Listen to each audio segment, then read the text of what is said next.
Online classes में आपका स्वागत है। आज 9 कक्षा की हिंदी को हम लोग पढ़ेंगे। 9 कक्षा में काव्यखंड चल रहा है। काव्यखंड में कबीर की साखियाँ चल रहा है एवं शबद। कबीर की साखियाँ खत्म हो चुकी है। कबीर दास के जीवन के बारे में भी मैं बता चुका हूँ। कबीर की साखियाँ भी खत्म हो चुकी हैं। आज हम लोग कबीर दास के शबद को पढ़ेंगे। कबीर दास जी के शबद पढ़ेंगे। इसमें कबीर दास जी ने बाह्य आडंबरों को, मन के अंदर जो ईश्वर को पाने के लिए जो भ्रम है वो सब दूर करने की, अंधभक्ति इत्यादि चीज़ों को दूर करने की बात करते हैं। तो आइए पढ़ते हैं। लिखते हैं कि मैं को कहाँ ढूंढे बंदे मैं तो तेरे पास में। मैं को कहाँ ढूंढे बंदे मैं तो तेरे पास में। ना मैं देवल ना मैं मस्जिद ना काबे कैलाश में। ना तो कौने क्रिया कर्म में ना ही योग वैराग में। खोजी होए तो तुरते मिली हैं पल भर की तलाश में। कहे कबीर सुनो भाई साधो सब सांसों की सांस में। इसमें कबीरदास जी कहते हैं, जो लोग ईश्वर को पाने के लिए इधर उधर घूमते रहते हैं, कभी मंदिर जाते हैं, कभी मस्जिद जाते हैं, कभी काबे में जाते हैं तो कभी कैलाश की यात्रा करते हैं, लेकिन ईश्वर कहीं नहीं मिलते हैं।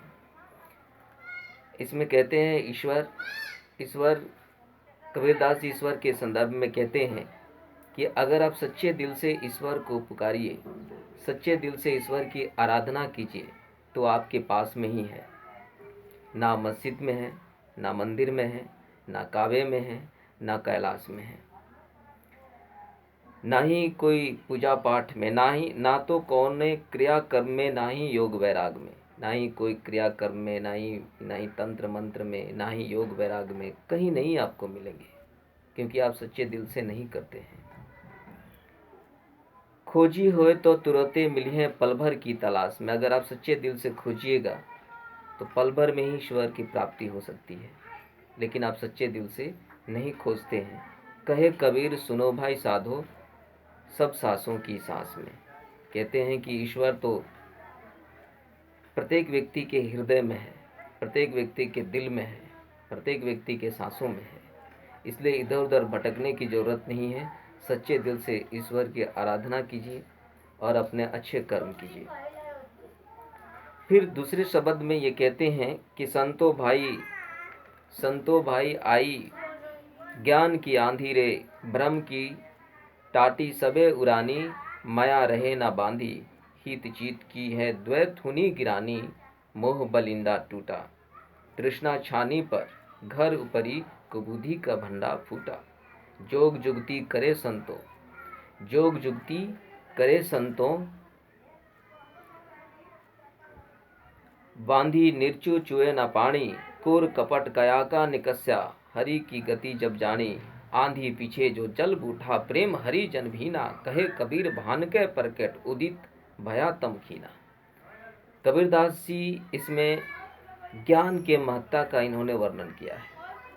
इसमें कहते हैं कि जब इंसान जब ज्ञानी हो जाता है तो अच्छे कर्म करने लगता है, उसको अच्छाई बुराई में अंतर समझ में आने लगता है, अंधभक्ति में अंतर समझने लगता है, अंधविश्वास में को दूर करने की बात करने लगता है।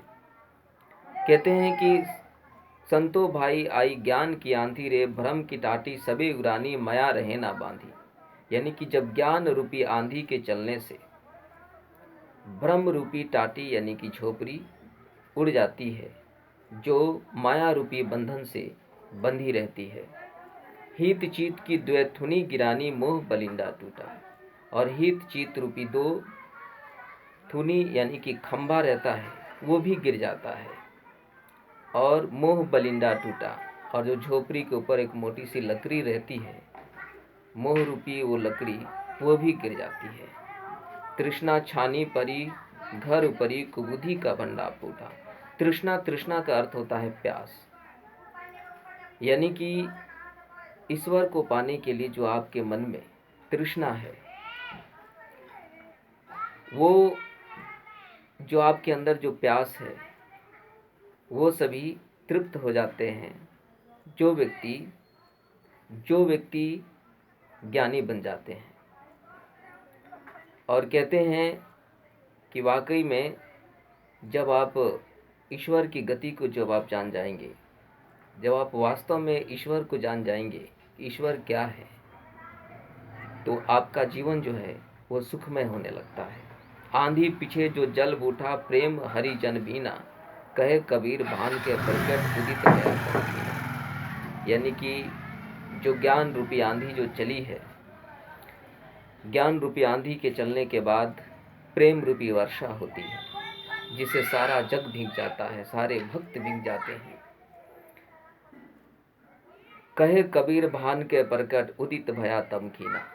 और ज्ञान रूपी उदित यानी कि ज्ञान रूपी सूरज के उदय होने से उदित भया तमकीना, तब जो है भ्रम रूपी अंधेरा मिट जाता है।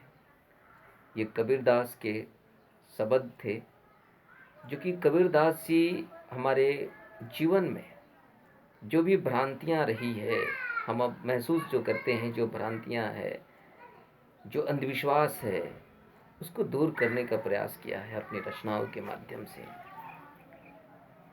बहुत अच्छी उनकी रचना है। उनकी जो रचना है वो साधुकड़ी भाषा में है। कबीरदास जी कभी विधिवत शिक्षा नहीं लिए।